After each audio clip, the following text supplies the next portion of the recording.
انسان را چه چیز به پیش میبرد؟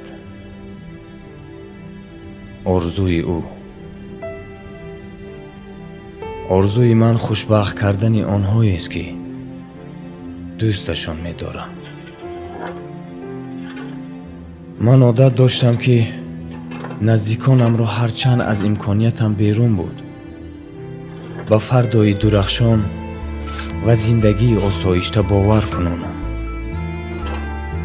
زیرا به خود و فردای خود باور داشتم. از این خاطر قسم می‌خوردم که به این یگان قوه، واسطه و سلامتی را دریغ نخواهم داشت، حتی حیاتم را.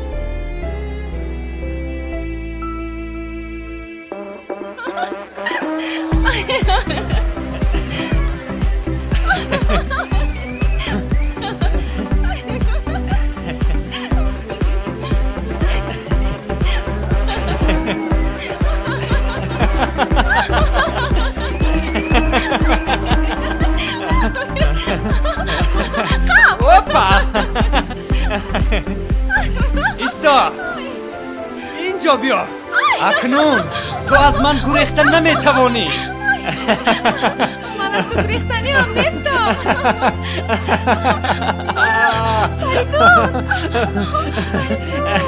ملیکا، ملیکا. به من بسیار خوش میآید چگونه تو نامم را به زبان میاری. هیچ کس به مثل تو نامم را شیرین به زبان گرفتن نمیتواند. نام تو برای من همچون سرود است و من هر لحظه این سرود رو می سرایم. تو برای من همچون یک افسانه دلپسند هستی. تو آرزو و آرمان منی. گپ زن عزیزم. از سخنهای تو سرم گیرد می رود. امروز خرسندترین روزی حیاتی من است و من می خواهم که ما آن را یک عمر در خاطر ما نگه داریم. تو گمان میکنی که من روزی توی عروسیم را از خاطرم میبرارم؟ گپم را گوش کن عزیزم. من تا حال به خاطر آن همین روز زندگی میکردم و حالا تیار هستم همه را قربان سازم تا که تو خوشبخت باشی. لیکن آیا برای این قوه و توان و پول و مولد میرسد؟ یاری خود ستای من؟ ملیکا، من جدی میگویم. من همه کار را میکنم تا که اویله من به هیچ چیز محتاج نشود. من تو را آنقدر دوست میدارم، آنقدر دوست میدارم نازنینم، از جانم بیشتر. فریدون،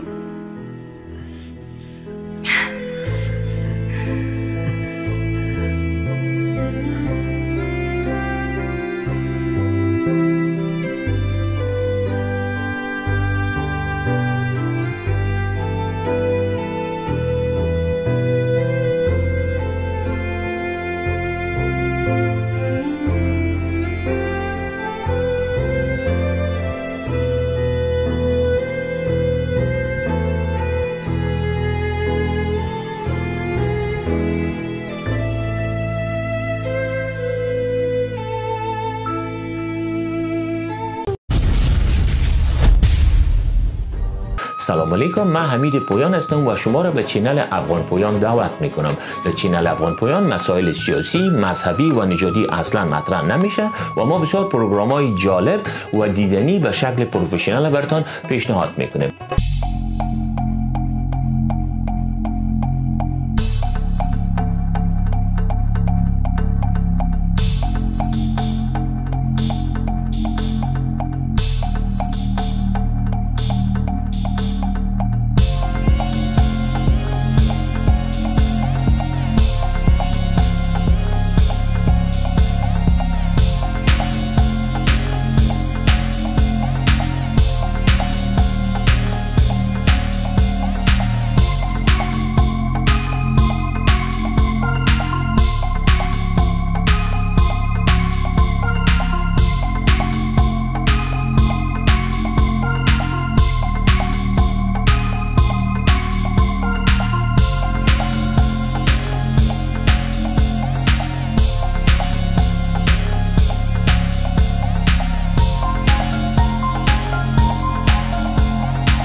رسالت اصلی پدر و مرد به نزدیکان خود برای فردا باوری بخشیدن است. این روز من نمیتوانم این رسالت را ادا بکنم. نمیتوانم.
фаридон амонов. بله. шумо дар хизмати ҳарбӣ набудед? نه، من در دانشگاه تحصیل کردم و гӯш кунед. мутаассифона мо ба ин вазифа нафареро ба кор қабул мекунем ки вай хизмати ҳарбиро адо карда бошад. ман ба шумо ҳеҷ кӯмак карда наметавонам. марамат. میدونید من як дақиқа. алло. ман як ду кори таъҷилӣ дорам. бе ман сар кардан гиред? саломат бошед. гуфтам ку ман як ду кори таъҷилӣ дорам. бе ман сар кардан гиред, бадтар меравам. бале. сар кунед, бале. ҳокиба.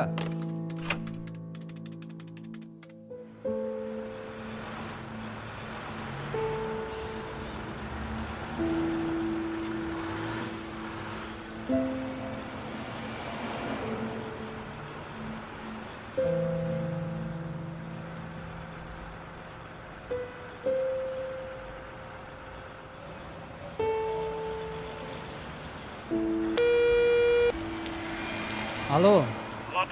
سلام علیکم. و علیکم سلام. گپ زنید. ما اوید همین اعلان زنگ میزنیم به شما. درباره جای کار؟ بله. متاسفانه ما کارگر یافتیم. الکی یافتید؟ بله. میبخشید. سلامت باشید. رحمت.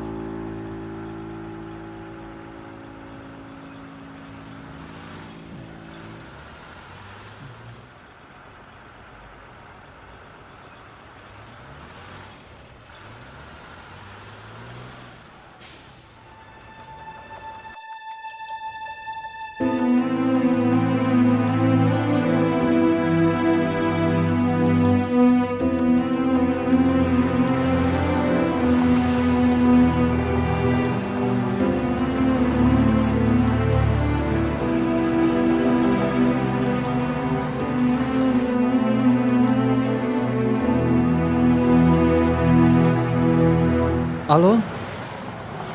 من در مسئله کار زنگ میزنم. چی دیر کردم؟ ببخشید. ببخشید.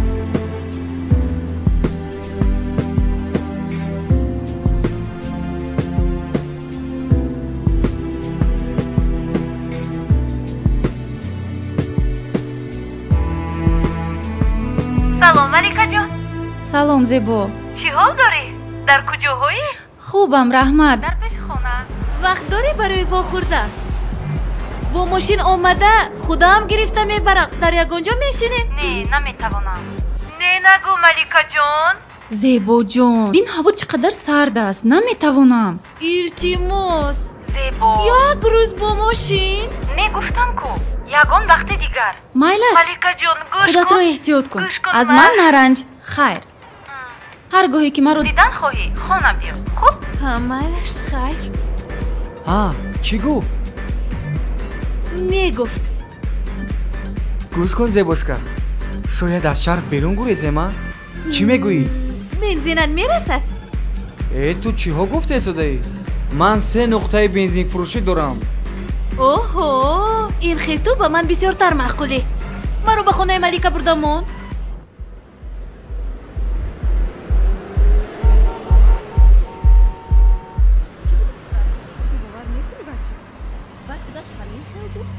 روز میگوید که نمیدیهم.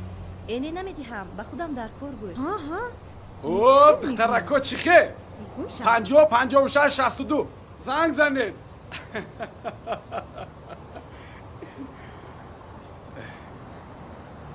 ای بچه اینقدر غم نخور رو افتاده نشو همش خوب میشود. نه تو همون آدم رو دیدی؟ من باوری دارم که وی نام خودش رو خطا می نویسد. این معلوم وی تقو دارم. گپ سری انا حمید تو چی حیران میشوی؟ برای وظیفه نقص پول دادن در کار. آخر تو زیباسنم نیستی که به خاطر چشمکانی خوشرویت تو رو به کار گیرم. ای انا چشمکانی زیبا. ای دختر 50 56 62 زنگ زنید. انا اگر همین خیلی چشمانی زیبا می داشتی تو رو حتما به کار می گرفتند. میدونی چی؟ تو باید معاش چند ماهت رو با آنها وعده میکردی. من قدر و قیمتی خودم رو میدونم. این مهم نه. چی؟ مهم آن که قدر و قیمتی تو را دیگران دانند. خیلی غم نخور. یکم کاری بهتر میابی. 3 سال شد.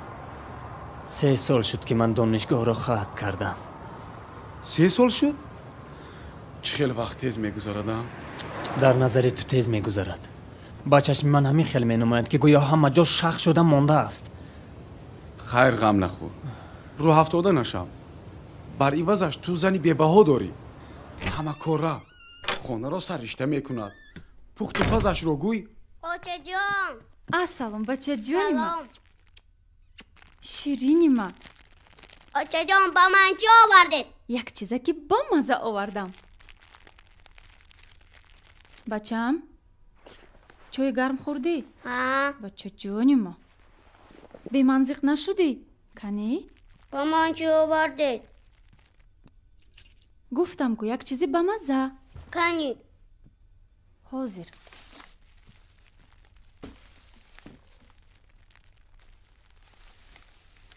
انا تو خم آوردم.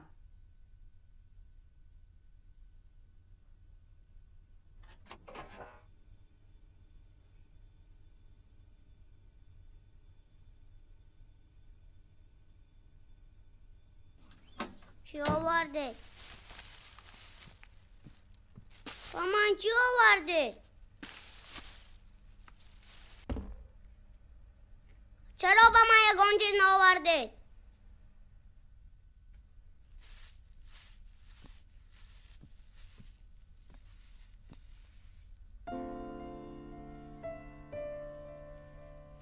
می آرام گفتید کو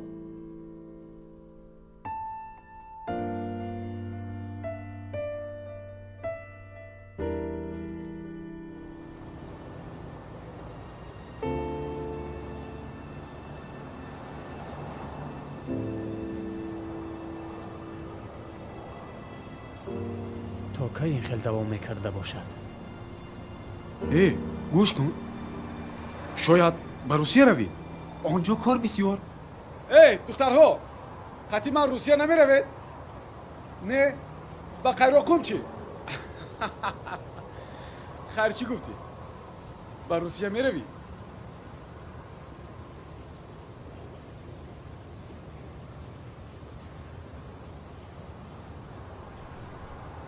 ملیکه راضی نیست که من از تاجیکستان بیرون روم.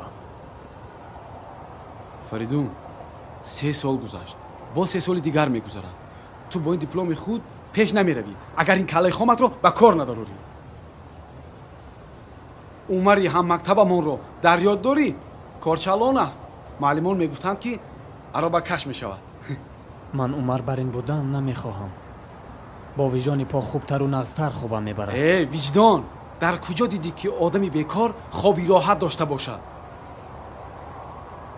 فریدون شاید برای کاریابی به روزنامه اعلان دهیم.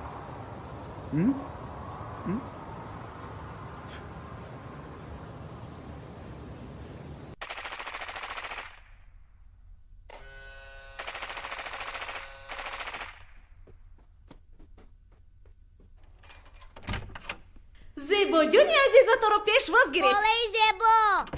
سلام مومی جون. سلام خاله جون. چه شیرینه که من کروهیت خوب است مهگیر. وعده کردم آوردم. انا اینش دوفه. رحمت. سلام دوگانه جون. نقص هستی؟ کروهیت خوب است؟ نقص رحمت. وای جونی خودم. کامپیوتر که زیبا خالش توفه کرد نقص کار میکند؟ ها کار میکند. زیبا خاله دادم به من تلفن موبیلی وعده کردم. اوه پسرکم با من درباره دادد عموما گپ نزد. وای وعده داده شو با جا نمیارد. ها گفتگی برین. اون دایوز کجاست؟ امید جان رفتم مول فیلم های نوت رو تماشا کن. زیبا آخر وای داده امید است. باشه چی؟ بگذار به حقیقتی تلخی زندگی عادت کند. چی چیزی با مزه هست؟ فهمو در این خانه تماما فیگورت ویران نمی شود. زیبا شوهرم کار میکند. انا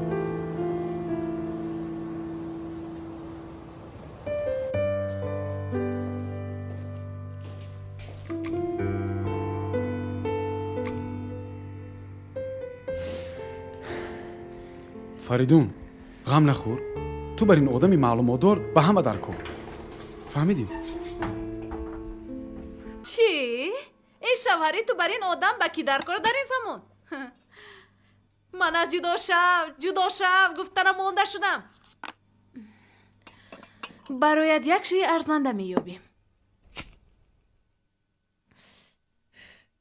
خونت رو هم سود بازی کرده از وی کشیده میگیریم. اما دادا جان شوهرت آدم احمق نبود. برای پسری ناعهده برایش کاری انجام داد. این خیلخانه حالا در شهر از 100,000 دلار کم نمیستد. با ما علاقه 120,000 پیشنهاد کردن. از راستی؟ فروش داخل. با این قدر پول هم خانه خوب میخرید هم تجارت میکنید. فریدون نمیخواهد. این خانه با وی از پدرش میراث مانده است. با چی؟ میراث مانده است نمیفروخته است. این خانه است یا سرخانه؟ با شکمی گرسنه تماشا کردن میشینید؟ ملیکه توقعی بیناموس به گردن تو بار است. برای چی تو او را اینقدر بد میبینی؟ من نمیفهمم. من از دلسوزی میگویم. این زیایی ها در این دوره به کلاز من اقلا یک اویلهشان رو تعمیر کردن نمیتوانند. شوهرک چی اختصاص دارد؟ زبان شناس. زبان شناس؟ چی اینقدر میخندی؟ من میفهمم. زمانی پیشتره دیگر گپ بود. پسرکی پروفسور منزلی 3 حجرگی در مرکز شهر. وی در مکتبی عالی با نفوذ تحصیل میکند. لیکن امروز چی؟ وی به یگان چیز کار نمی آید. یک زیایی ناشد. زیبا دوگانه جان هر کس باید فکری خودش را کند. خوشبختی خودش را گوید. مکرو خورده میگردی؟ زیبا من خوشبختم. من نمیفهمم چی خیلی ممکن است کم بغلانه زیستن و همزمان خوشبخت بودن. تو جوان و خیلی دلکش هستی. گر از این استفاده نبری پس تو دیوانه ای. حسنت رو خور نکن. عقلت رو کار فرما. گوش کن. وقتی که من یه شناسی بوی دارد. میخوای من تو رو با او شناس کنم؟ وقتی کشکی تو باز خوشداری نو پیدا کردی. بچه بد نه. کرایسلر دارد. کارخانه شخصی. کسب دارد. راستی گپ زن هم دارد. اما اینش باز هم خوبتر. همه تشویش در گردن زنش. لیکن اگر من خواهم با یک اشاره دویده می آید. تو همیشه مردها رو به بازی انداختن می توانستی. یاد گرفتن میخواهی؟ بس کن.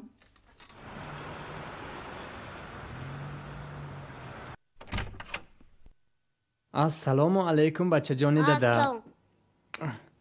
نرسیشتی؟ سلامتی ها چی خیر؟ السلام علیکم. تو کجا گم شدی؟ با مصلحت ظفر به اداره روزنامه رفته بودیم و برای جای کار اعلان دادیم. خیر کنی بینیم یگان نتیجه میدادگیست. نتیجه میدهد نتیجه. این بوی خوشی چی باشد ها؟ چی؟ خوراک شاهانه میخوریم ها؟ کنی بینیم کو؟ خوراکی دوست داشته ای من کو؟ هوا خنک. بسم الله الرحمن الرحیم.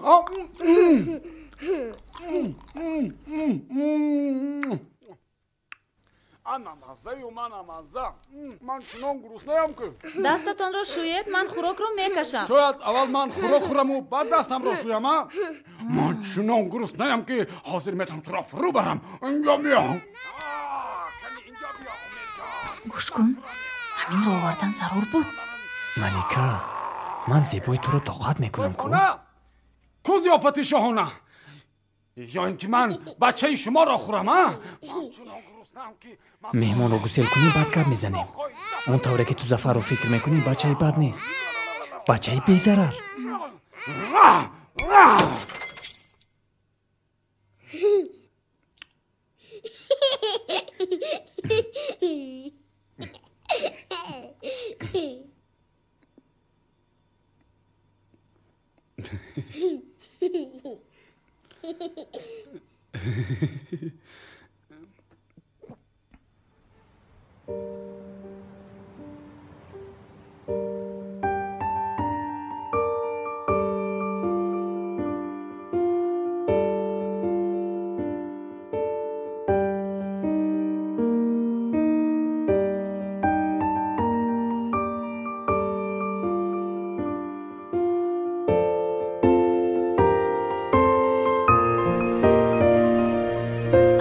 تو با کجا میروی؟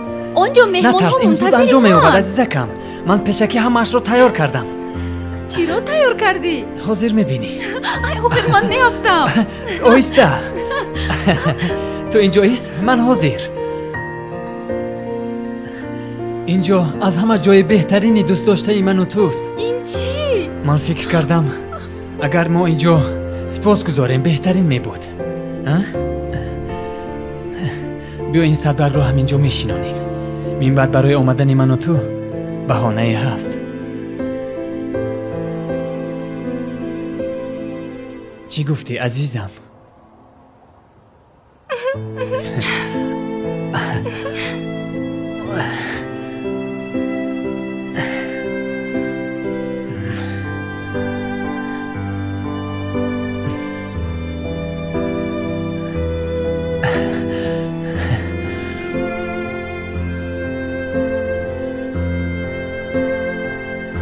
فریدون جان چقدر رمانتیک هستی.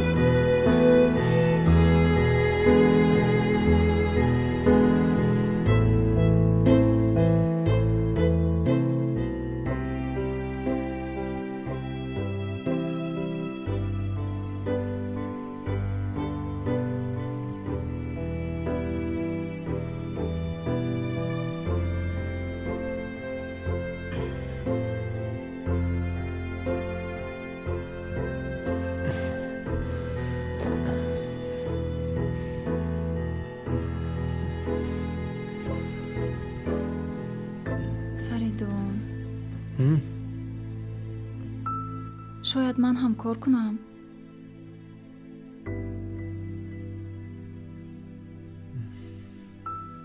چرا نمیگذاری که به تو کمک کنم؟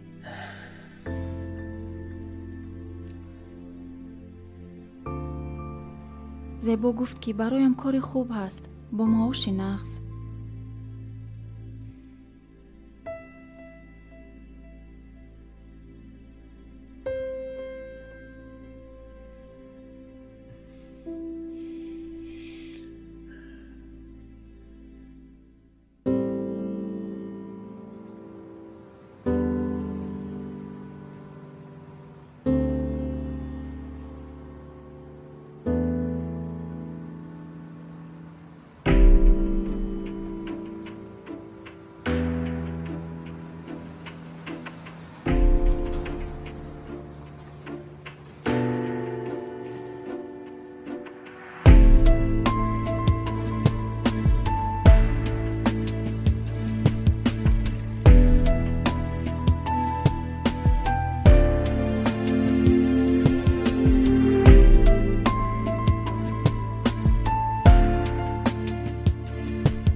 کانی مرحمت راهگیرا را دراز کنید. مگیر شما عمک دراز کردید؟ شما من دراز کردید؟ 2 نفره؟ الو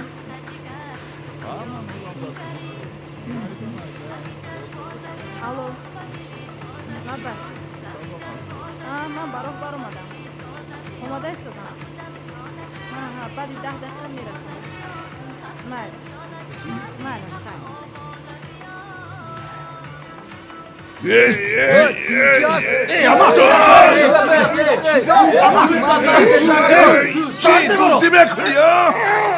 چی لبت کشان دهنت باز روانی نمیبینی این پلیت کیسه را خالی کرد ها شفیار ماشینت را نگاه دار حاضر من به تو دزدی را نشان بدم ای تو چی حیرانی ساده ای ای شفیار ماشینت را نگاه دار گفتم نگاه دار سرده ای سعید تو در جانم زدی با همین شوخی هایم بس بودگی سخیر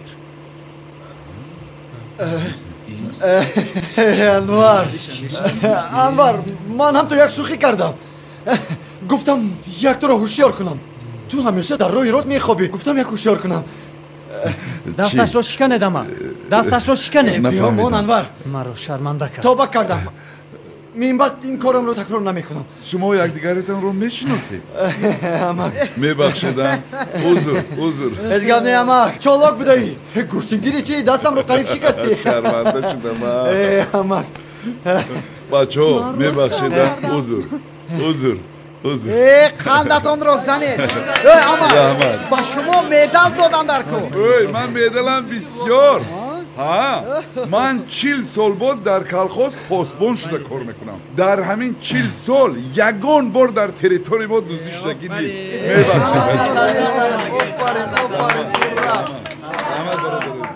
کسی میفرماده باشد مرحمت بچه ها میبخشیدن باز یک بار دیگر هیچ گپ نه بخشش مرحمت فروی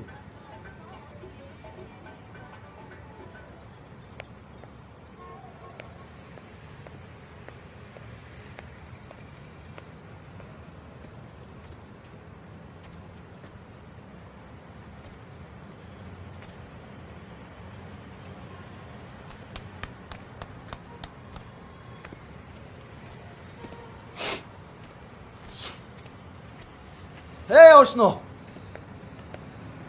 تو همیانت رو فراموش کردی بخشیدم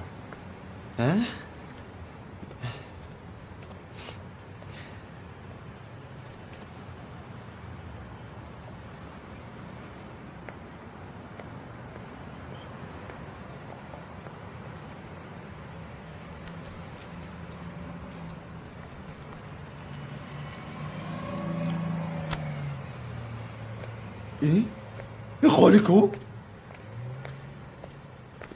ای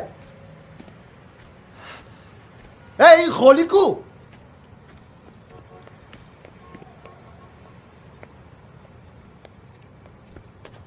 از آدمان رو فریب دادن شرم نمیداری ها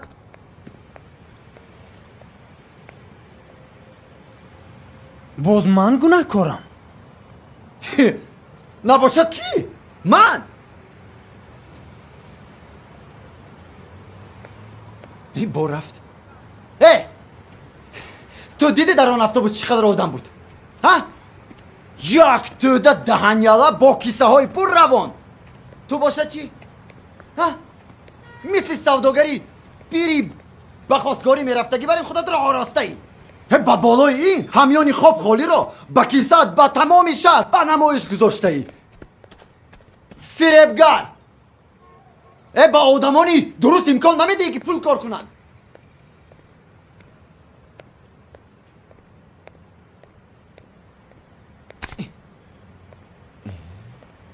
همینم کار شد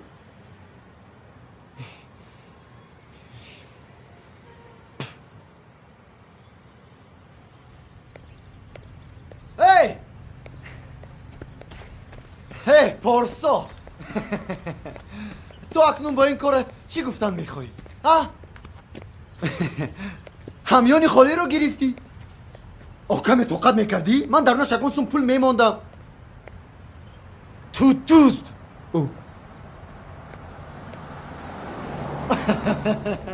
گویا که من نمیدونسته باشم گوش کن دیگر یگان کار از دستم نمی آید چی کار کنم؟ خودم را آویزم لیکن تو اقلا درباره آنهایی را که غارت میکنی یک بار فکر کرده ای؟ شاید تو آخرین بریده نان کودکی را دزدی بابا جان نصیحتگر باز رفت تو بهترش با من بگو کی برای چی تو با من اینطور رفتار کردی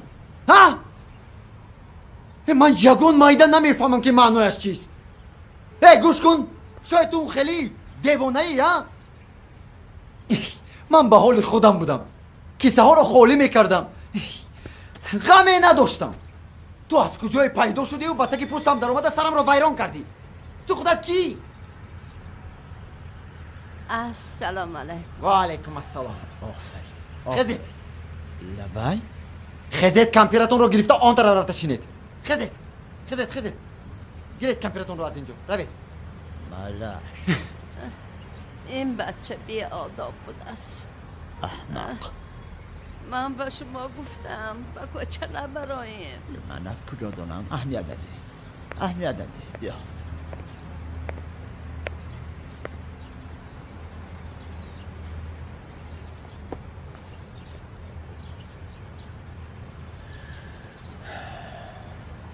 از این میبراید که دل داشته ای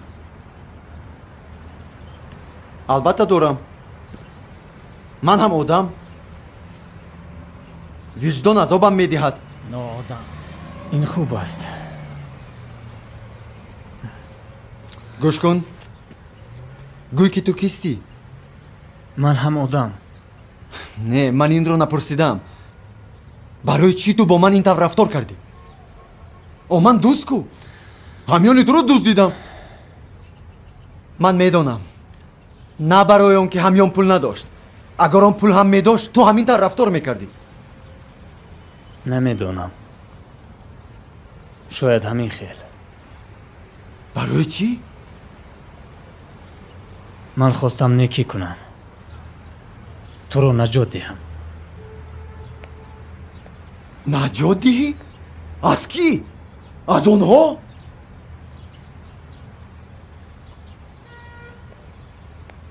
از خودت ایستا جوره جان گوش کن چی تو یگان مشکلی داری؟ شاید من به تو یاردم کرده توانم گپ زن کسی غم نمیدهد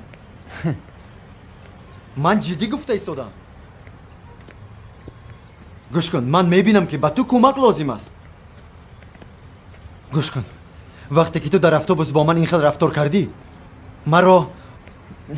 من همش رو فهمیدم من این خیلی آدم رو باری اول میبینم میفهمی گوش کن این تقدیر است تقدیر من برای تو شده کسی نباشد بغی کرده میکشم تشکر دوستان تو در حقیقت هم مرا قدر شناسی کردنی جانم بگرم پس از بحری دوستی برو چی؟ چیزی که شنیدی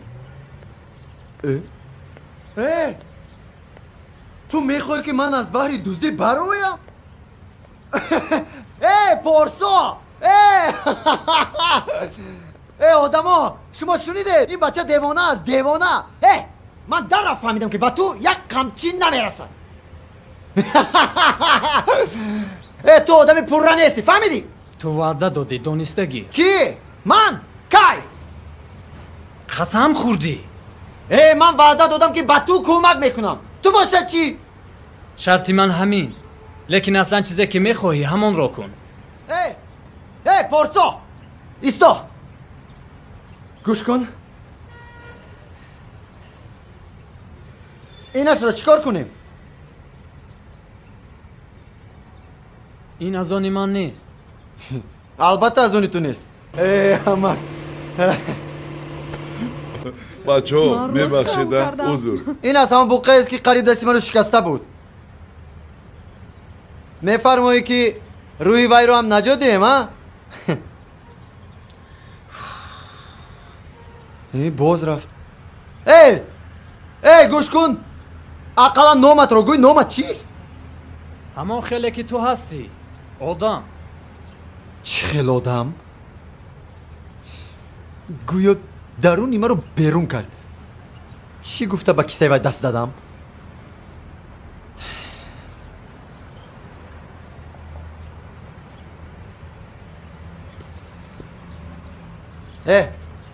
اینجا بیا. من این رو گیر. چین؟ این رو گیر و گم شو از اینجا. با من دکار نه. اینجا بیا. اینجا بیا.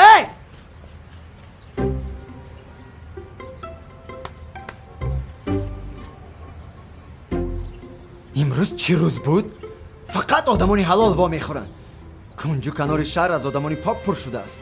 چه نگاه میکنی؟ همه فرشته. با آدم زمینی راهی گذر نیست.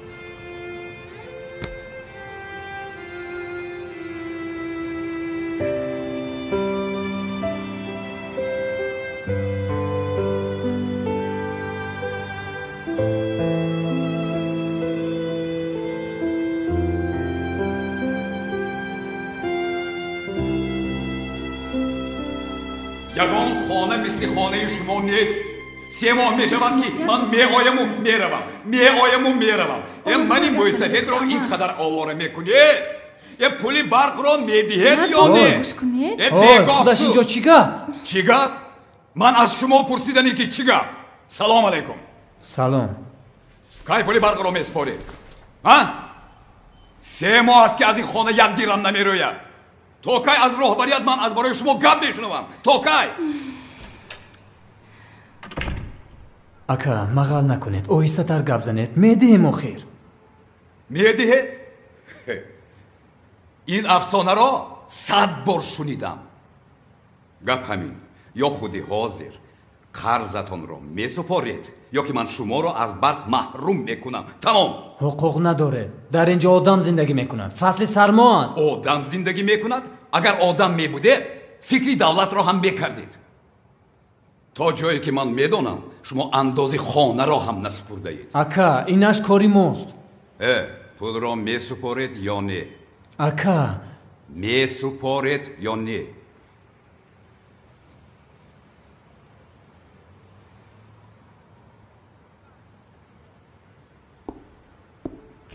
با کجا؟ ایسته؟ پولی برق را نمیدهند و از ما برق طلب میکنند. این الا شما چکل انسان.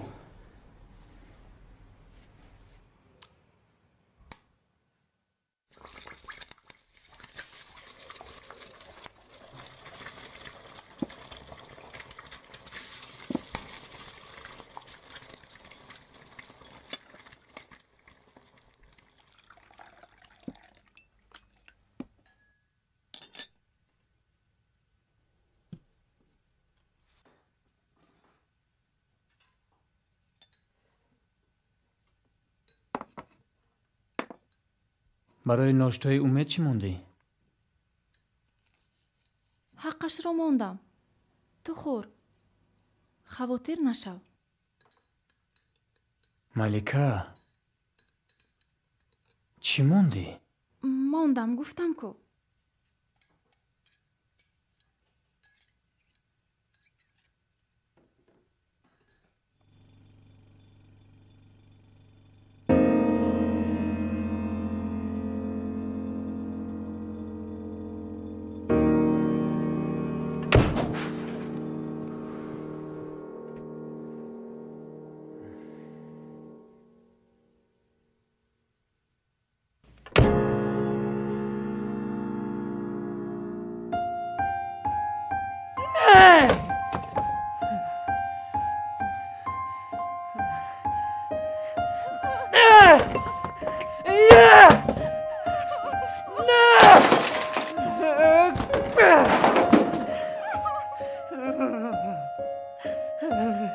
نه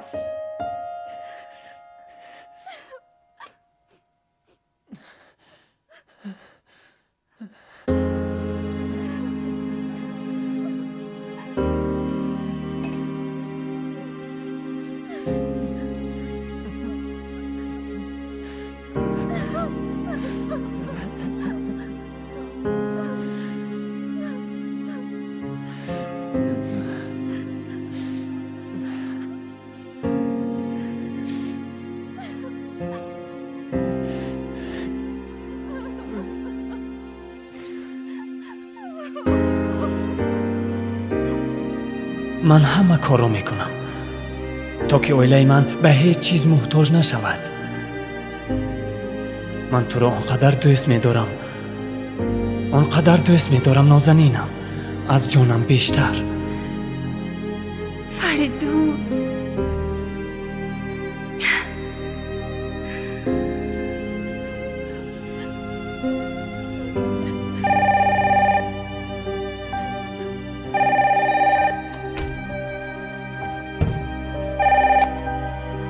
الو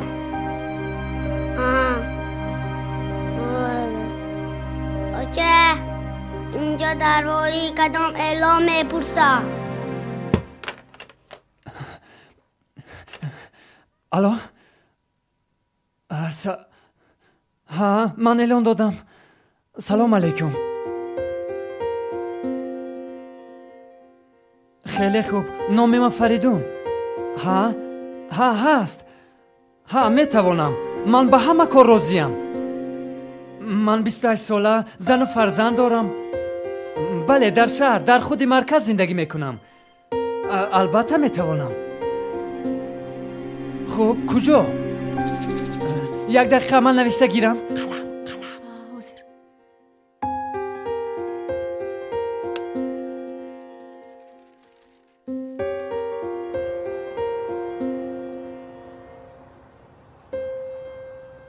خوب من فهمیدم. البته می آیم.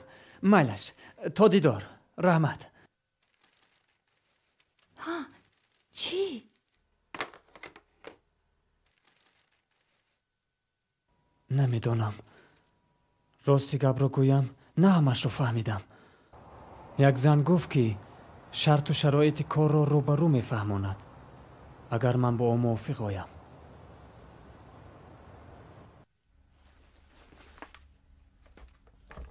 وخوری ساعت چند؟ ساعت 10. سراغش را داده گفت که من به تق تق درایم. عجیب. شاید نروی. تو چی میگویی ملیکه؟ این زن یگانه کسی است که به اعلان من توجه ظاهر کرد. چه خیلی که خواهی؟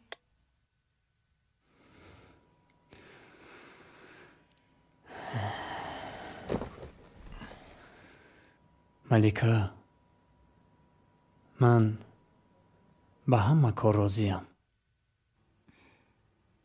خودت میدونی.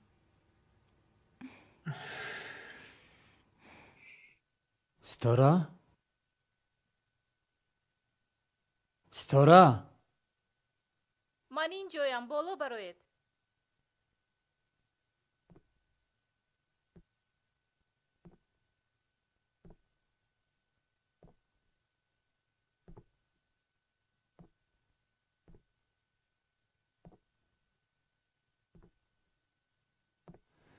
ستاره؟ سلام فریدون. بیایید. سلام. به نظرم من در وقت ناباب آمدم. نه گفتم که من منتظر شما بودم. مرحمت گذارید. در تگی جایگاه؟ میبخشید من همه مهمانانم رو روی همین دیوان یازده قبول میکنم. شر ندارید. مرحمت. من گمان داشتم که بین ما صحبت کاری می شود. راستش را گویم با من صحبت های صمیمی زیادتر معقولند. شر ندارید. من شما رو منتظر بودم. خوش باشید.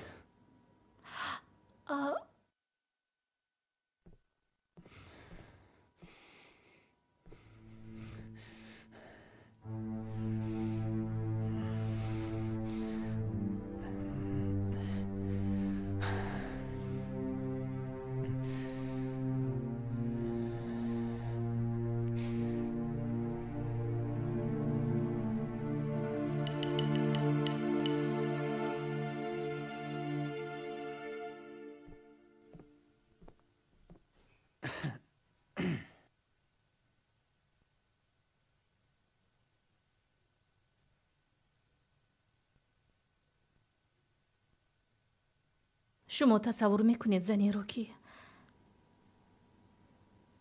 چون این سیمای زیبا دارد و اما پایهایش شل.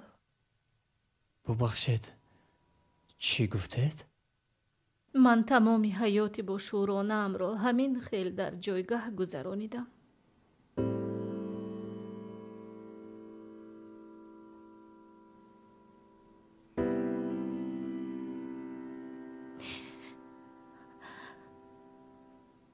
بر شما رحمم می آید. رحم خوری این تحقیر است. به فکر شما بی‌پروایی بهتر است. من همدردی را اولاتر می دانم. شما فرق میانی رحمخوری و همدردی را معین کرده می توانید. من این را حس می کنم. آدمی را که نمی شناسیش همدرد بودن مشکل است. در این حالت فقط رحم کس بیدار می شود. من این را می دانم. لیکن یک نفر رحمدلیش را پشت بی‌پروایی پنهان می کند. دیگری باشد دلش را برای همدردی می کشاید. بهترش به من این داروها رو دهید.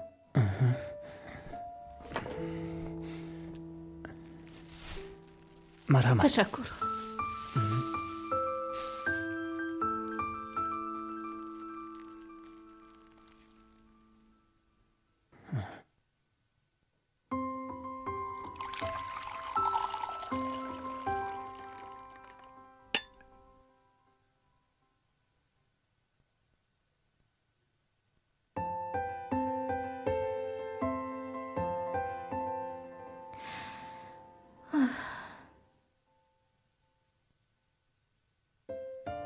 شما با آدمان عموماً وا میخورید؟ من با آدمان کم صحبت میکنم. بیشتر با کتاب ها میشینم. اما من ساخته کاری را زود پی میبرم. میخواهید من به عالم باطن شما وارد شوم؟ لازم نه. من به این خیل سفسطه ها باور ندارم. شما به نظر آشفته می نمایید. چی؟ همه چیزی که شما تمام عمر به آنها باور داشتید اکنون با سرعت از بین می روند. شما از حیات قفا مانده اید. با طرز کهنه زیستن نمی توانید اما با طرز نو نمی خواهید. شما شخصیت خود را از دست داده اید. برای همین آشفته اید. این گپ ها را درباره هزاران نفر گفتن ممکن. شما مرا از کجا میدانید؟ شما مرا بار اول دیدید. شما را دانستنی من شرط نیست. من آدمان را میدانم. از روی کتاب ها؟ شما میخواهید مرا رنجانید؟ بر رنجاندن من کوشش نکنید. این به شما نمیزیبد. اکنون لطفاً ها اون کرسی را گرفته به من نزدیک شینید.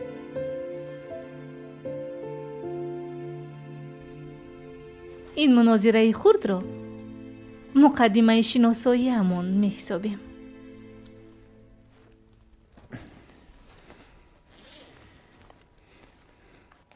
مرحمت. برای کاری که به شما پیشنهاد کردنیم چیزی از اینها لازم نیست. این چی کار بوده است؟ به زودی همش را می فهمید. فقط همین را گفتم می خواهم که شما خوب صحبت می کنید. باز از این مهمتر سخن را گوش کرده می توانید. نه همه چون این هنر دارن. الحال آن چیزی که از شما به من لازم بود همین است. مرحمت. این چی؟ گیرید. این را شما حلال کردید. شما به من خیلی یاری رسانیدید. باور کنید. از راستی؟ از راستی؟ اگر این خیلی باشد تشکر. پگاه بیایید. عیناً در همین وقت.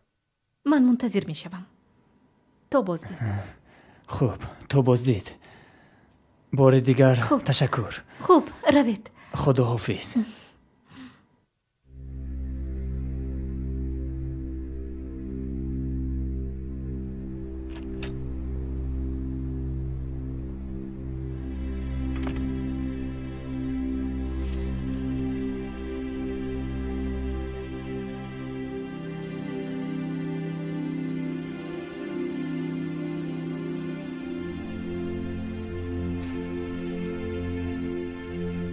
کانی زفر جان گذر مرحمت کانی بینم چی گرفتیم так سیب هست نوک هست شفتالو گرفتیم بادرینگ هست این هم از کجا؟ خلاصه همه رو گرفتیم از بازار سلام علیکم السلام با گمانم که من کار یافتم یک نوع روانشناس شخصی برای دختری بیمار وای معیوب است چی؟ اونجا یک جای رفتید؟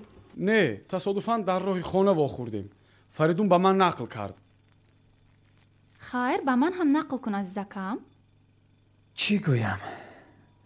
یک زن جوان و زیبای بیماری بستری شده است بیهوده آوازش در تلفن خسته و افسرده نآمده بود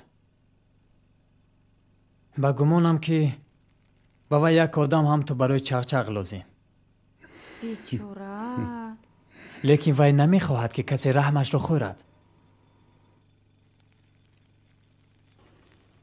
دادا جانی دادا آه خدا نغز نه بچه جانی من این از آنی تو رحمت ای سلام علیکم سلام بیاداب میدونی دقت کس را هم به خود جلب میکند و هم میترساند فکرهای مرا میخواند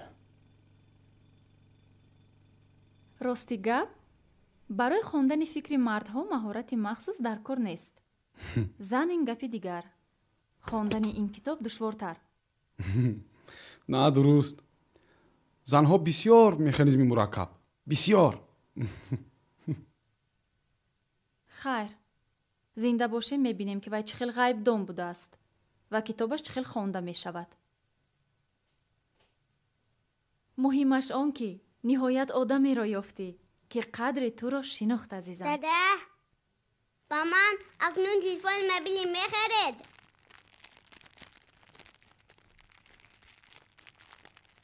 دادا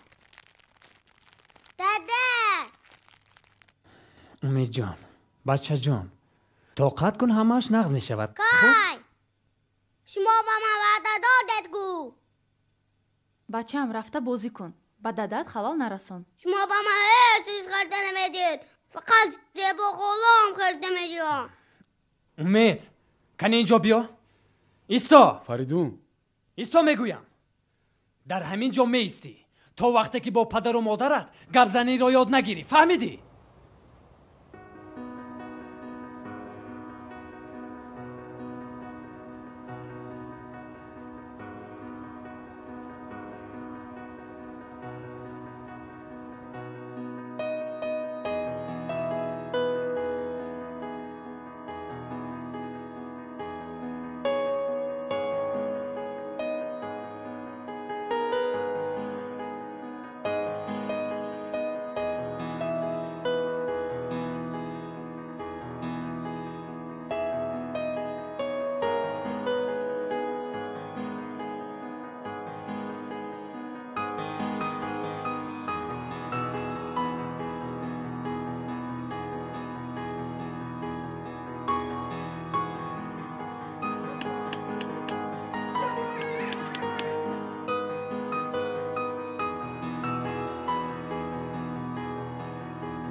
جناب شما چیزی رو گم کردید؟ تو؟ مگیر تا حالم دهنیالا مونده یا؟ تو چی؟ در اینجا کار میکنی؟ محافظ؟ مشاور آید به امنیت 65 سومونی.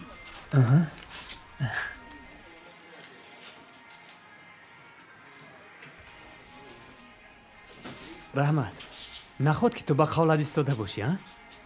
زخمم رو تازه نکن. تو میدونی که تمام زندگی من رو تو برباد دادی. کریر من رو برهم زدی. آرزوهای من رو پامال کردی. تمام مردم میدونستن که طالب چکه سقیج رو از دهان مردم چنان کشیده گیرد که دندانهای وی خبر نیابد. اکنون چی؟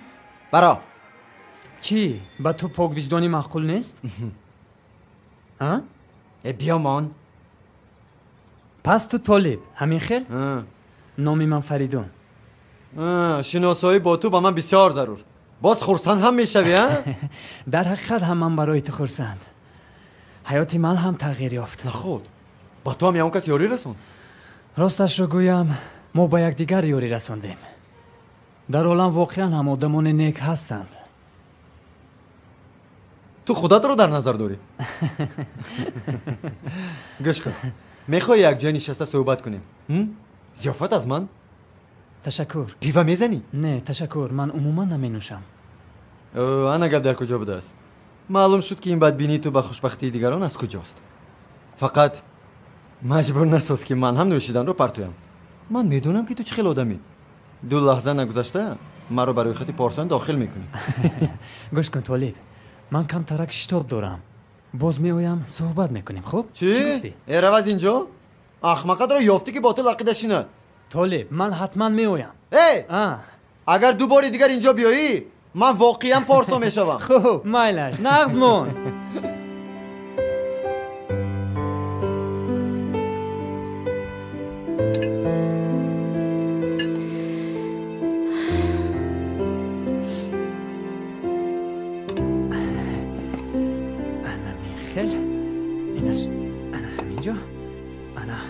کنی بیو پروفسور بس بوده گیز کتاب خوندن.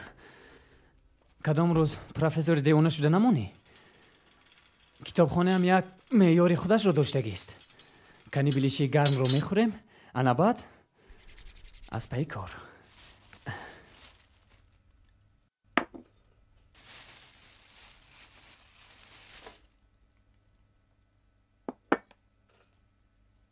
کنی مرحمت کن.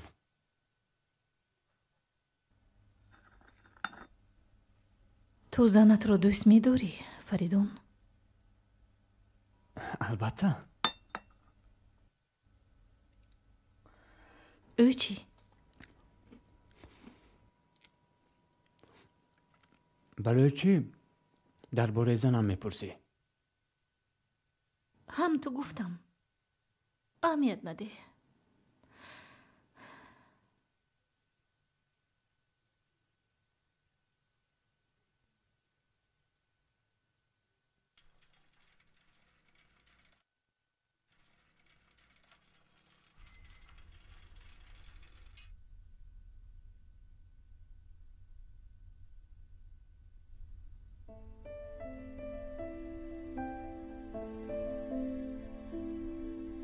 یک چیز مرا عذاب می دهد.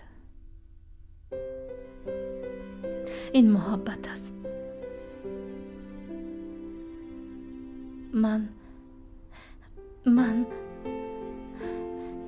من دوست می دارم. محبت تا این دم به من کمک می کرد که من ضد بیماری مبارزه برم. سببی به تو مراجعت کردنم نیست، محبت است. من میدونم تو مرا میفهمی. فقط تو میتوانی به من یاری رسانی. من به تو چی یاری رسانیده میتوانم؟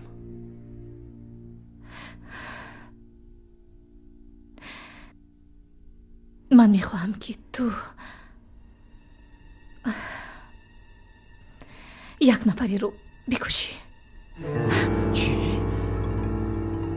تو چی؟ عقلت رو خورده ای؟ شاید شوخی داری؟ یا داروها تاثیر کردن؟ من جدی میگویم فریدون. خب گپ نزن، شنیدن نمیخواهم تو را. ستاره تو تا آخر گپم رو گوش کن، التجا میکنم. من با عالم جنایی کاردار شدن نمیخواهم. خودی پگاه پولهایت را برمیگردانم. مرا با مقصد خونین خود همراه نکن، وگرنه مجبور میشوم به جای دخلدار مراجعت کنم. خب اگر لازم دانی میتوانی از بالای من عرض کنی. فقط التجا میکنم گپم رو تا آخر گوش کن فریدون، التجا میکنم.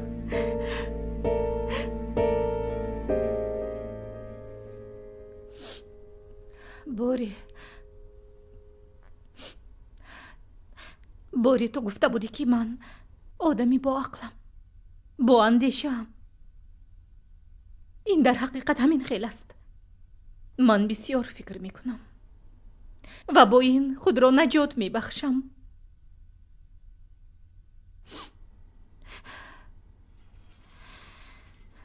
من واقعا هم عزم کشتار دارم، اما به یاردمی تو هیچ کار از دستم نمی آید.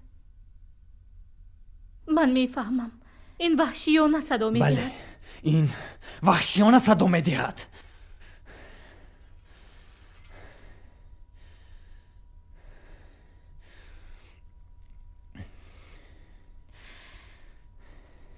من میخواهم که تو مرا بکشی. چی گفتی؟ تو شنیدی. تو انیق از عقل بیگانه شده ای. من هیچ چیز رو نمیفهمم. خوب، من میفهمونم. به همش محبت عیب دار است. محبت؟ بله، محبت.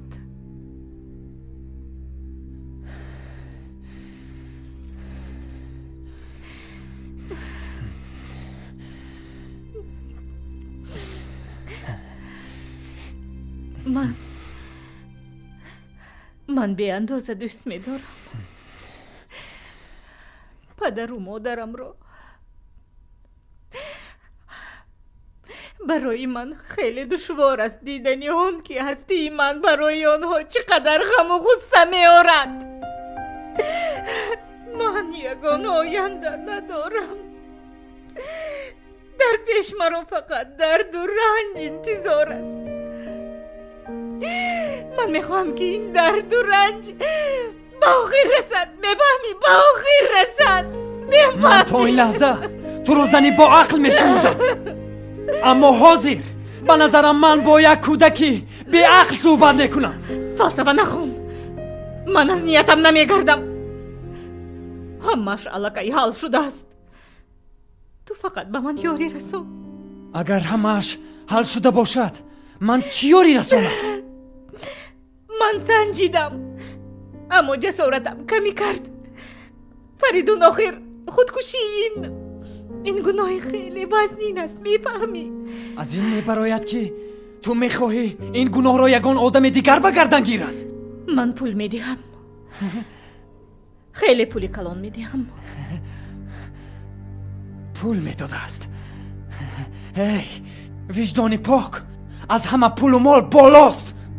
زنی عزیزت چی؟ وای همچنین فکر دارد. زنی من اینجا چی دخل دارد؟ آخر خودت گفتی که زنت رو از تمامی عالم هم زیادتر دوست میداری. با فکر تو وای باز چقدر شوهری بی پول و بیکارش را طاقت کرده میتواند؟ وای مرا دوست میدارد. خوب، وای تو رو دوست میدارد، اما تو برای سزاوار شدن با این دوستداری چی کار کردی؟ من یگان کاری بده نکردم که خود را ناسزاوار شمارم. اما برای افتخار هم سببی نداری. تو میخواهی من از آدم کشی افتخار کنم؟ آدم کشی هم عمل است عزیزم. تو گفتن میخواهی که ملکه این عملی مرا معقول میداند. من گفتن میخواهم که برای خاطر زنی دوست داشته از بحر قالب‌های وجدان آداب برآمدن ممکن است و $100,000 به تو در این کار یاری میرساند. $100,000؟ انا دیدی؟ چشمهایت برق زدند. به تو معلوم مرا خویدا گشت. خیر، ما اکنون گفتگوزاری جدی را سر میکنیم. ولی به هر حال من به آنچه که تو میخواهی جرأت ندارم. ستاره، هر کس آدم کشته میتواند، فقط اینکه وضعیت مساعد باشد. حالا وضعیت مساعد برای تو فرا رسید. من نمیتوانم. میتوانی. تو با این کار من و نزدیکانی مرا نجات میدهی و هم عائلت را از قشاقی میرهانی. کاش تو میدانستی که به من در این جهان زیستن چقدر دشوار است.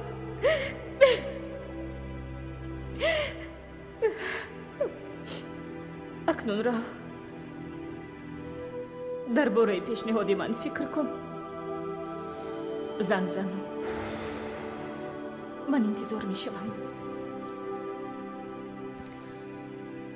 انتخاب هم از من است و با این گناه زیستن هم از من.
فریدون، جرأت نمیکنم که بپرسم چرا به خانه ستاره نمیروی؟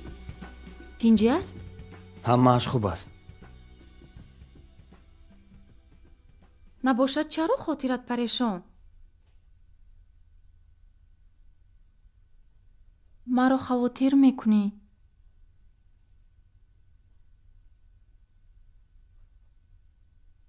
گپ زن. گفتم که همه‌اش خوب است.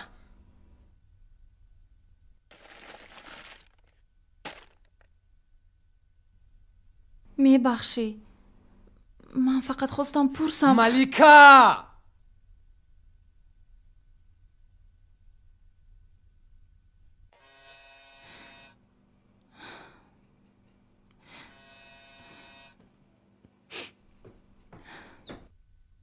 سلام دوگانه جان. سلام زیبا. کارهایت خوب است؟ همش نه؟ کینجی است؟ امید جان نقص هستی؟ انا این تلفنی ما بیلی. تلفنی ما بیلی. ملیکا جون میدونی چی؟ دیروز یک واقعه تصادف رخ داد. تصادف؟ ها. من دیروز با همین خیلی بچه خوب شناس شدم. بختیک؟ ای کدام بختیک؟ گوش کن، من واخوری دارم. سمکچم در ماشین مونده است. با من توش و قلمت رو ده. از صبح در اعضای بیبی سیاره بودم. بیچاره بیبیاش مرده است. همین خیر گریه کردم. نه تو گریه هم کرده میتونی؟ تو در همین جویی؟ من همه کارو میتونم. یاد گرفتم میخواهی؟ ما گیر خب کن. ها شنیدم که عاقبت کار یافتی. مبارک باشد. تشکر. نمیارزد. تو اکنون براتینه بای شده موندی. زنجانی دوست داشته به قریبی زاد روز دارد میدانی؟ تشکر که به یادم آوردی. ها لیکن ما آن را قید نمی کنیم. چی خیر؟ یوبیلی 25 سالگی. این خیلستانه رو حتما جشن گرفتن در کور. یا من حق نیستم ها فریدون؟ بله تو چون همیشه حق هستی. گپ یک تو این سنه رو به طرز ارزنده جشن میگیریم. زیبا من خودم با صاحبی طرف خونه خوشبختی مصلحت میکنم. دوگانه جون تو که ها رو دعوت کرده میخواهی روی خط کن. آخر تو دوگانه یک تای منی. اگر فریدون نتواند پولی همش رو خودم میدیم. تو تشویش نکش مایلش ما جشن نمیگیریم. تو پروا نکن. من حاضر یک سرپرستی بای دارم. زیبا من گفتم کو در حالت ضروری همش رو خودم پرداخت میکنم. تکش تو پروا نکن. خیر مایلش من رفتم. خیر بازم میزنم مایلش جشن نمیگیرم.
ملیکا ماشین یوری تجلی از خونه کی بر اومد؟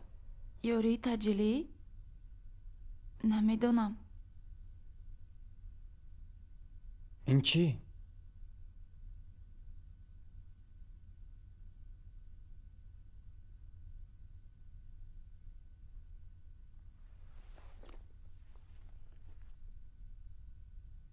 ببخش عزیزم.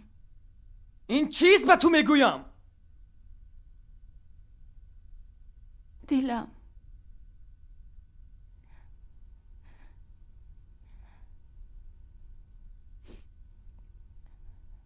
من باید از تشخیص گذارم.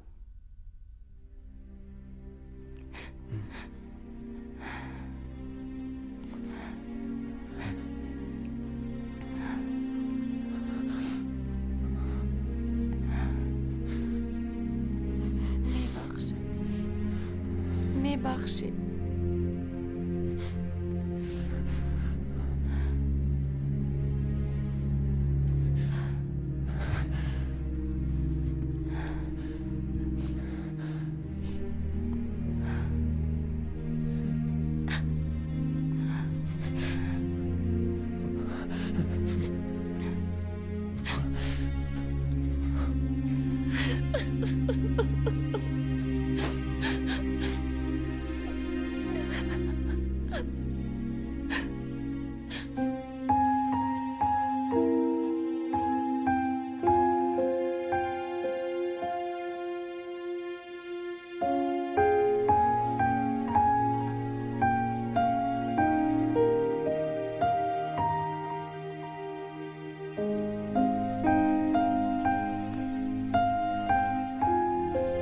میدونی دوگانه تو حق است. خودی من هم در همین فکر بودم، لیکن زیبایی تو این کارها رو بهتر میتواند. با او گوی که بگذار با صاحب طرف خانه گپ زنان کند، من خودم پولش رو میدهم. فریدون میدونی معرکه در طرف خانه چند پول میستد؟ این مهم نیست. مهم این است که من یوبیله زنی دوست داشتم را سزاوار گذراندنیم.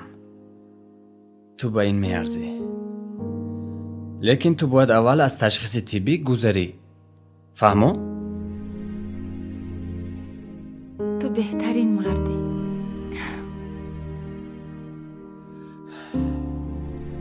تو این را باید هیچگاه فراموش نکنی. алахусус замоне ки ман пиру серҷоғ мешавам. مالیکا؟ مالیکا! اسایم رو بیار! مالیکا! مالیکا! اسایم رو بیار! اسایم رو بیار میگویم! تو ما رو نمیشنوی؟ مالیکا! اسایم رو بیار! اسایم رو بیار!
سلام.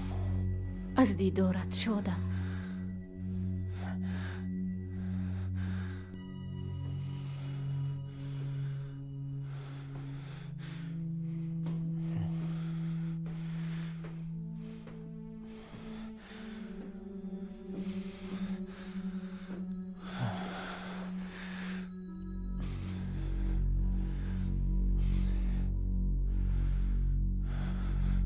فریدون خوب هستی؟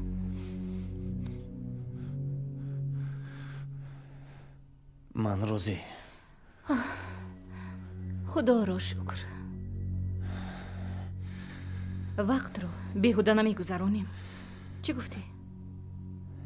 چی؟ شتابکاری چی لازم؟ آخر آن جایی که تو میروی درش همیشه کشوده است. بیا بحث و مناظره رو یک طرف گذاریم و به عمل گذاریم. نقشه عمل تیار است. این را من به عهده میگیرم. فقط اجرای عمل مانده است. باوری دارم که به این جرأت تو میرسد. چرا تو به من این خیلی نگاه میکنی؟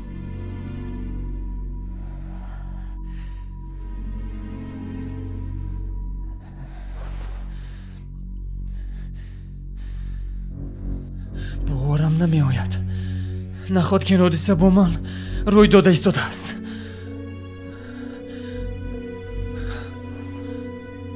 تو درباره حیات و ممات اینقدر آرامانه گپ میزنی. گوش کن عزیزم. من کیهای خودم را گرانیدم.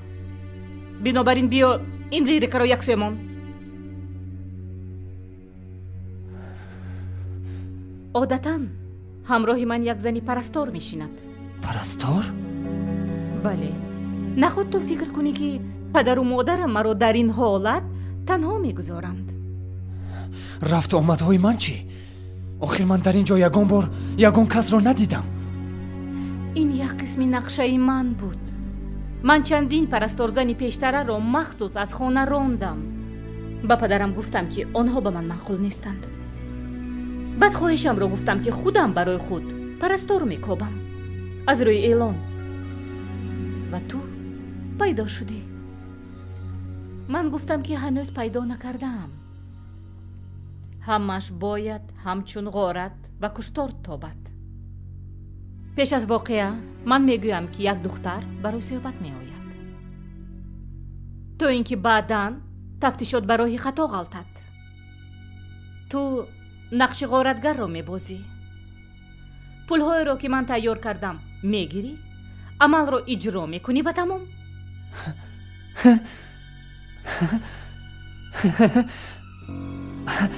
تو چی گمان میکنی که من هر روز آدم میکشم؟ آرام شو.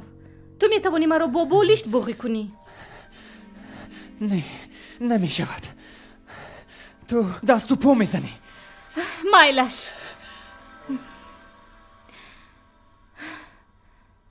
مرا کارد زن. یک بار با دلم. من زود میمیرم. میشود؟ نه، بولیش بهتر. آنگاه من رویت رو نمیبینم. بولیشت باشد بولیشت. پس فردا. چی؟ اینقدر زود؟ من گفتم که وقتی زیاد نداریم. من در حیات یگان بار یگان جانور را سر نبریدم. خیر پس پول رو فکر کن. تجارتی صاف. معقول؟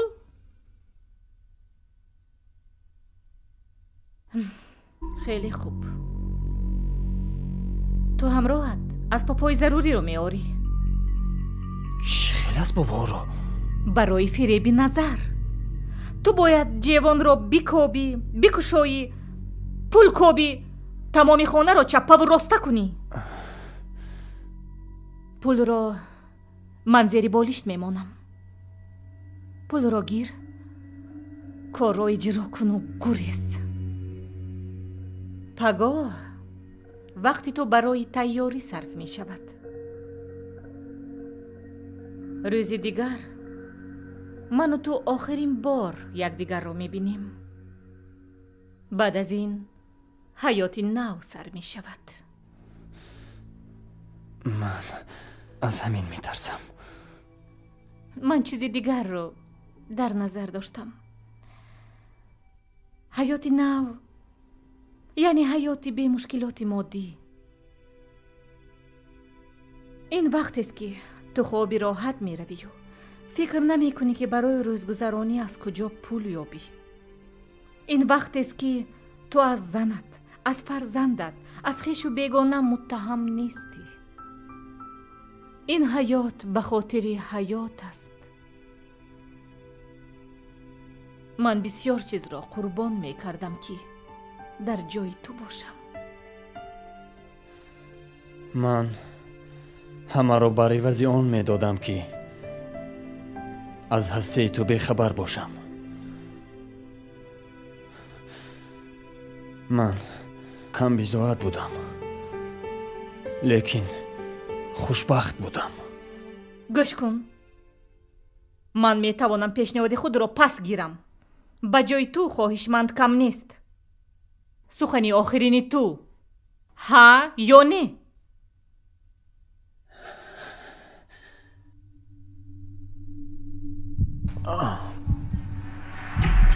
پس فردا ساعت 12 شب من تو رو انتظار می شوم.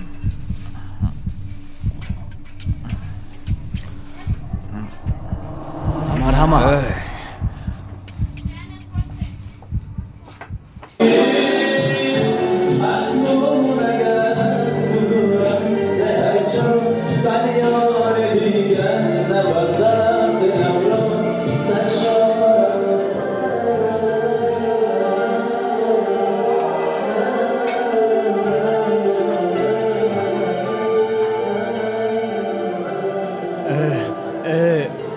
ستاره؟ هی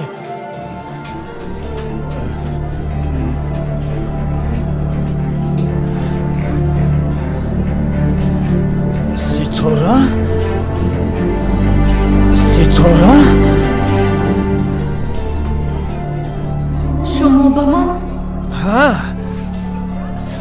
تو ستاره هستی؟ نانی من ستاره نیست. خطا کرده. تو ستاره هستی که؟ ای برادر یک دقیقه. ستاره تو در اینجا چیکار میکنی؟ رو از اینجا رو. ستاره با این طرف میگویم. تو چیکار میکنی بچه؟ سعید مخشا سعید بس سعید بس. گم شو از اینجا. سرده.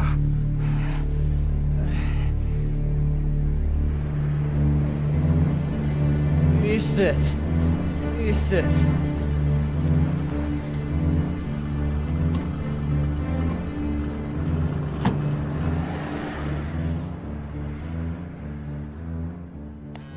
ستاره ستاره ستاره من کلید را فراموش کردم کشا در را کشا در را ستاره کشا در را چی دارو را شکم سری خوردی ها کشا در را ستاره اینجا چی داد و برداشته ایستاده خودش چیگه چیگه آکا من ستاره را جیغ میزنم این طرف ستاره دستت را گیر من ستاره را شما چی کار میکنید من ستاره را جیغ میزنم ستاره خاموش باش ستاره سردت مرا من ستاره را جیغ میزنم ستاره چیکار خودش مرا با کجا میبرد سلام خلا بچه زفرجان نقص رحمت کارها نقص شما چی خیر چه تاکسی زندگی کار این دوستی من در اینجا چیکار میکنه میشود با تو این کس فریدون فریدون بچه تو تصور میکنی من ستاره را دیدم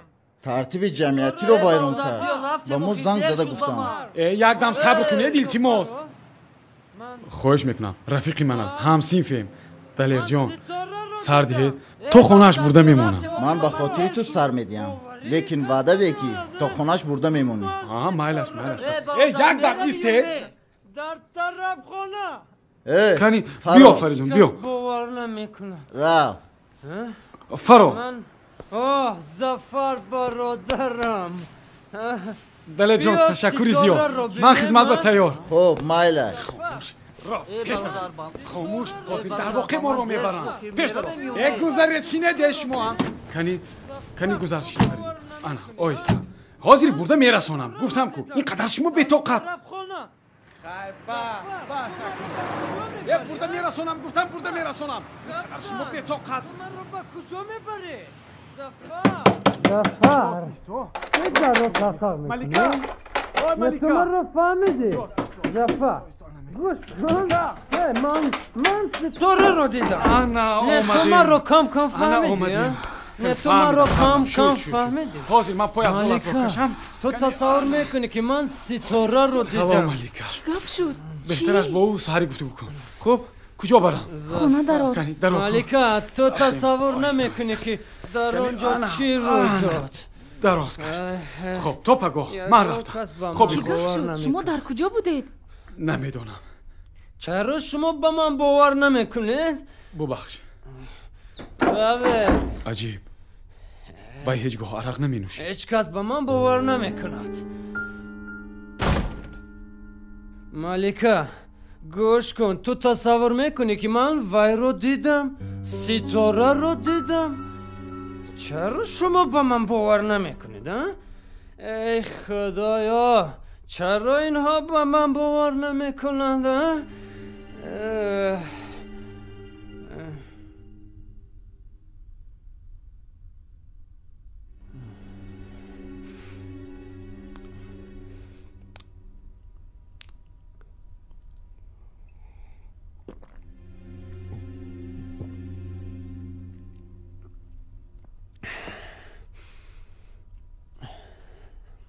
ملیکا او ملیکا من به نزد اوچم رفتم با اون کس داروهای لازمیشان رو میبرم و امید رو گرفته میآیم بعد بازگشت صحبت میکنیم ملیکه تو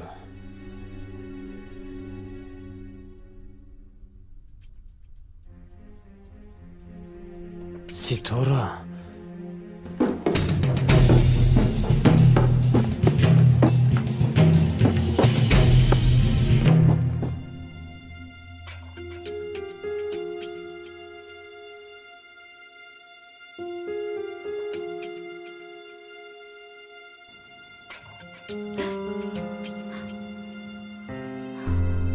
تو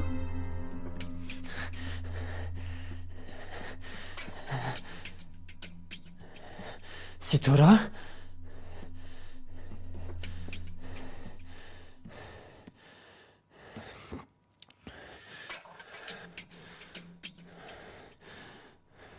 ستاره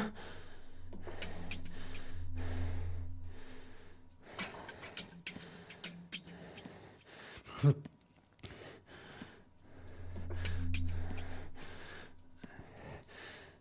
ستاره ستاره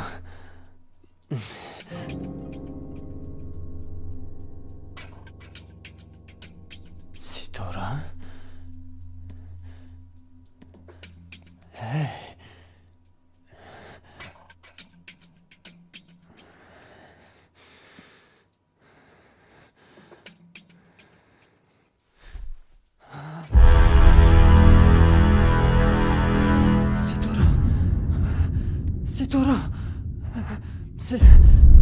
ستاره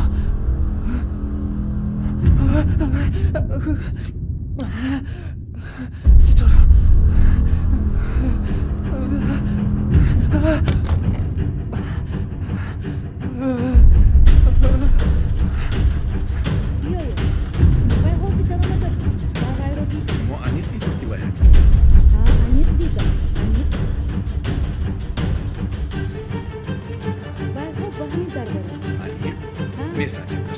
رحیم تو اون حجره ها رو سعید تو همراه من شما خواهر جان رو من کجا داره ما شما رو بعد مریم خوب شد اسمایلش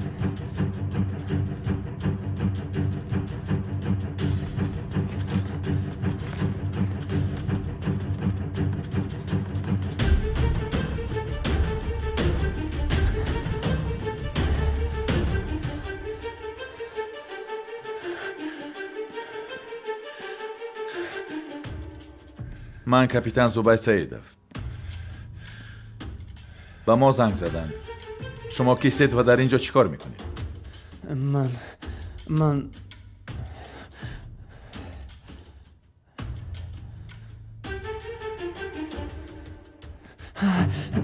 نجوم دستا پشتی سر من دستا پشتی سر من چی گفته ایستادم؟ نجوم بگر گریزی میپرانم